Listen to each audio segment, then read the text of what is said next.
but big breaking news that's coming in. Prime Minister Modi, we're getting that news break that Prime Minister Modi had two very important telephone conversations. He's spoken with the King of Bahrain, King Hamad bin Issa Al Khalifa. He's also spoken with the Crown Prince, the Prime Minister of Saudi Arabia, MBS Mohammed bin Salman. Prime Minister Modi in this conversation has condemned the attacks on both these countries, so that's Bahrain and Saudi Arabia.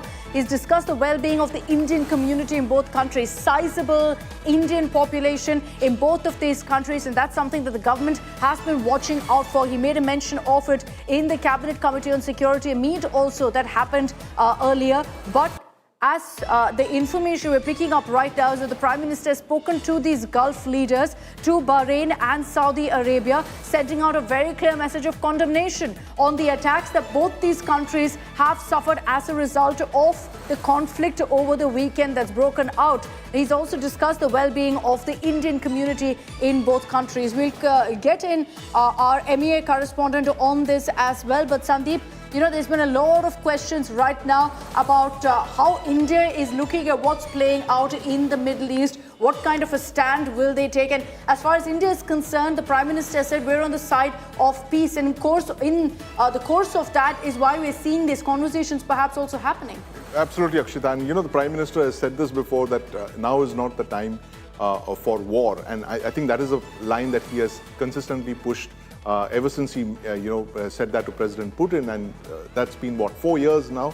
Now, you know, at a time when the region is in flames, literally, by what's going on in the last 2 or 3 days, it must be emphasized that India is friends with all of the regional countries. We have no enemies in the Gulf, and that is one reason that we are held in such good stead.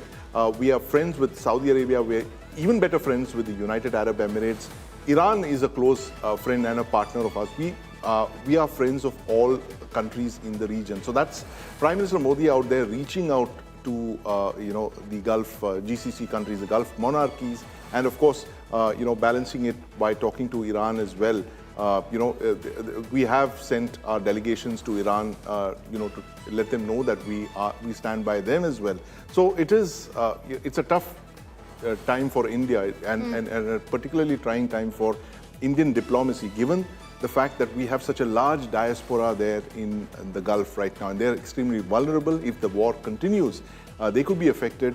There would be contingency plans already in place. The Indian military that you saw there with the Prime Minister, they would already be working on contingencies, particularly the Air Force and the Navy. If there's an airlift to be done, if there is a sea lift to be done, if there's a combined air and sea lift to be done, then the Indian military will have to step up and handle operations after that. And I'm sure all these options are being discussed even as we speak, actually. No, and there's been, the government has been very actively coordinating with many of the embassies, trying to ensure that all necessary help is given to the Indians who are currently in these countries. And if they sense that any of them are really in danger, immediate help will be provided. But for now, the messaging has been very clear from the Indian government that if you do need anything, reach out to us, but that it's not in a situation where there is an evacuation that's necessary right now. The focus is on providing all necessary help and assistance, but the message also from the Indian government right now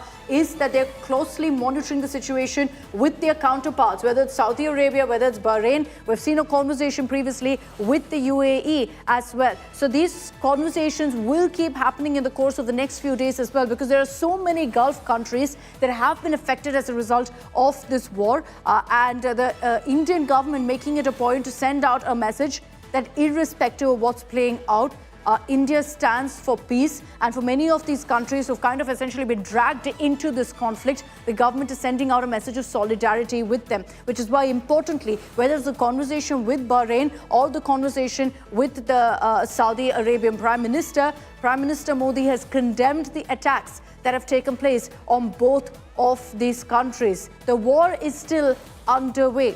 And the message from India is very clear that any violence, any attacks, we will condemn unequivocally. And that's the message that's gone in through these particular conversations as well. We know that previously there has been a conversation also that's been had with the UAE. But Sandeep, also on the point that you're seeing many of these world leaders having these conversations. Prime Minister Modi has done it. You've had the Russian president also speaking to some of them. I'll bring in Pranay Upadhyay of India Today Global on this broadcast. Pranay, just for those updates of what you've picked up on the conversation the Prime Minister Modi has had with these leaders. In last 12 hours, Akshita, Prime Minister Narendra Modi had phone conversation with 4 leaders, including Israeli Prime Minister Benjamin Netanyahu and UAE President MBZ. And today, Prime Minister Modi called up the Sultan of Bahrain and also the Crown Prince of Saudi Arabia, Mohammed bin Salman. And these are very important and very crucial conversations because on one side, Prime Minister Modi condemned the attack on these countries where a large number of civilian population and civilian areas have also been targeted. And besides that, obviously, the Government of India has its own concern regarding Indians in these countries because in Bahrain, there is a large population of Indians. In Saudi Arabia, in UAE, around 45 lakh Indians are there. Many Indians are stranded. Yesterday Prime Minister Modi chaired a 2.5-hour-long Cabinet Committee on Security meeting, wherein the plans to evacuate or safe evacuation of Indians were also discussed. And in fact, the senior military commanders were also there, including Chief of Defence Staff, and 3 service chiefs were also there. And in fact, the Defence Ministry have been asked to work out plans that how we can evacuate those who are stranded in these countries, and especially in the Gulf region. All right, Pranay, thanks very much for getting us those updates. We're going to track very closely all the steps that are taken by India in the course of this conflict. There have been a lot of questions being asked about what India's stand is. If you like the video, do like, comment, share and subscribe.